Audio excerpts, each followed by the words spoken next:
Want to get wealthy the way rich people do it? Watch this. 70% of the American economy is based on consumer spending, the true lasting American value. People are spending money they don't have on things they don't need to impress people they don't like. They max out their credit cards and spend the rest of their lives paying 22% interest on something that cost $14.75. And they didn't care too much for it when they got a home in the first place. That's not a good use of debt. That will not make you wealthy, but that's how most people use it. So debt gets a bad rap. But like the brilliant yet diabolical Amy Dunn, debt has some very redeeming qualities when executed correctly. Like you can get richer and wealthier using debt than you can if you don't. But isn't that risky?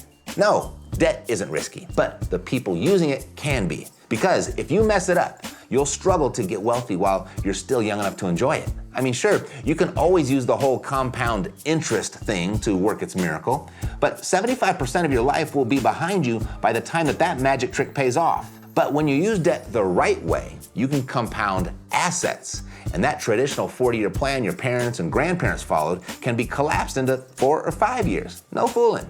I see financial freedom created here all the time at Epic. There's Parker and Corey and Ryan and Mackenzie and Josh and Brad and Tony, Cindy, Enrique, to name just a few. And they all use debt to make it happen. And I'm gonna show you how you can do it too.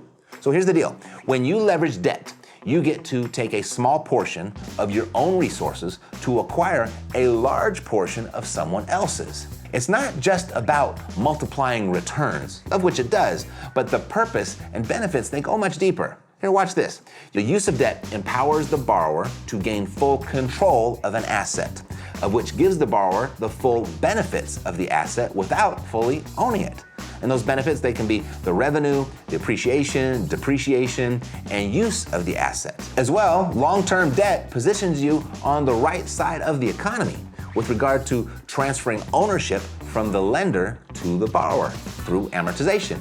And when done right, it's the asset itself that does the work to pay down the debt for you, the borrower. And then there's this. The 40-year high inflation that we're experiencing is paying down the debt for you too. You see, the increased revenues, salaries, commissions, and bonuses that you receive in the future due to inflation is gonna make the debt you take on today easier and easier to manage. You see, your income's gonna grow, but your debt payments will not. Governments around the world, they understand this. And then there's Apple and Microsoft. As of the recording of this, 490 of the Fortune 500 companies are leveraging debt to grow their fortunes because they understand this. Rich people understand this. And if you wanna be rich, you deserve to understand it too. Watch this. Our currency, because of inflation, is a depreciating asset. So the rich borrow this depreciating asset to purchase appreciating assets, specifically assets that they can control. And here are 3 controllable assets to consider using debt for first. Number 1, invest in yourself, like through self-education, training, mentors, and/or associations, in the interest of becoming competent in the acquisition, management, and disposition of which asset class you plan to use the debt for. Make yourself better. Make your network better. You can control you. Number 2, invest in your business. With regard to anything that will improve directly or indirectly the revenue and value of your business, and most specifically the profit of your business. You can control your business far more easily than someone else's. And then number 3, invest in real estate.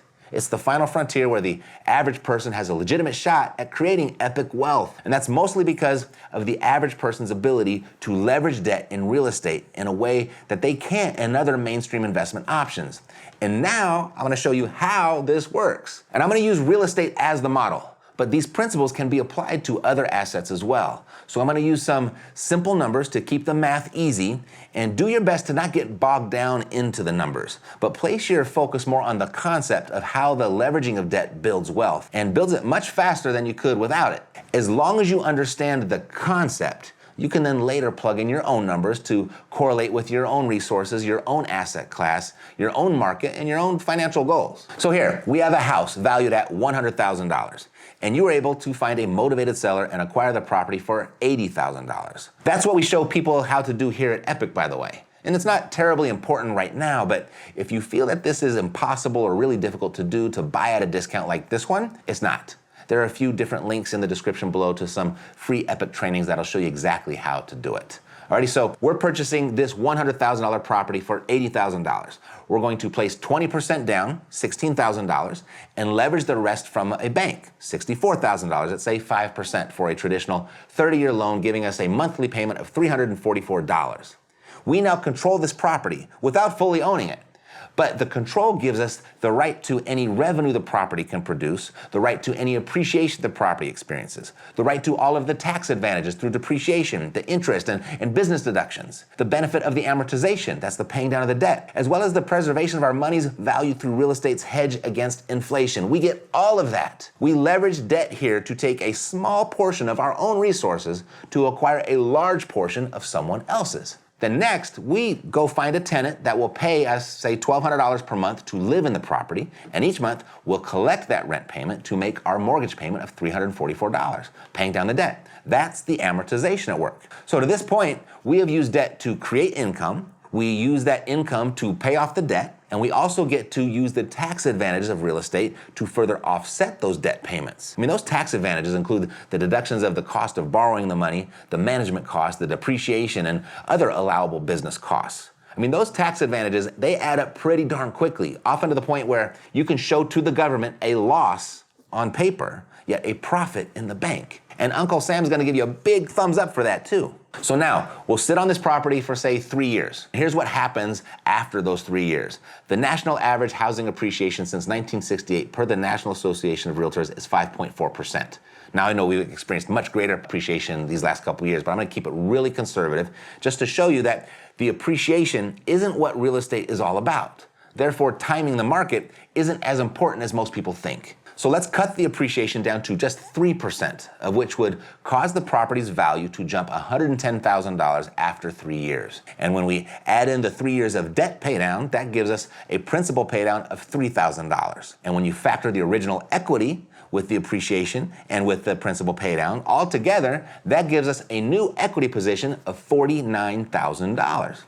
Through leveraging debt, we have turned $16,000 into $49,000, a 300% return in 3 years. That's sick, right? You can now leverage that $49,000 of equity into new debt to acquire 3 more of these properties and repeat the process. And in 3 years, do it again into 9 more properties, of which would give you 13 total properties in less than 10 years. So keeping the math simple, you've turned $16,000 into a small $1 million real estate empire with somewhere in the ballpark of $500,000 of equity.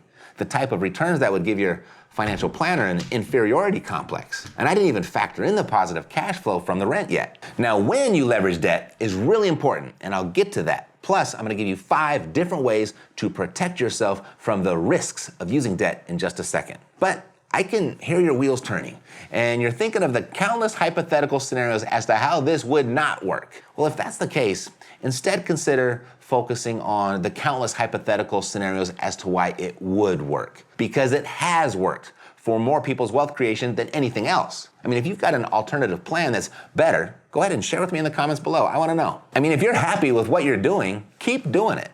But this is how rich people use debt to build wealth. We understand the more debt you have, the more money you can make. The more money you make, the more debt you can get. And it may seem like it starts a little slow, but it snowballs really quickly. So we know what good debt is, why we should use it if we want to become wealthy, where to leverage debt first, and how it works once you begin. So the last point is when. When do you use it? Well, as long as you're borrowing a depreciating asset to acquire an income-producing appreciating one, I can't think of too many scenarios of when you shouldn't use it. Ultimately, debt creates speed. The more you use it, the faster your wealth and financial independence will grow. Conversely, the same is true. Because I'd be remiss if I didn't mention your losses can be accelerated and magnified as well. Countless people have been ruined by debt because of greed and negligence. It can go both ways. However, understand it's not the debt that is risky. And I'm a big proponent of the idea that a basic real estate education will eliminate most real estate risks. So the real estate isn't really risky either. The reality is people are risky. Contractors are risky, property managers are risky, investors are risky. Debt and real estate, not so much. People like Dave Ramsey and Susie Orman advise their audience to avoid debt altogether in the interest of protecting themselves.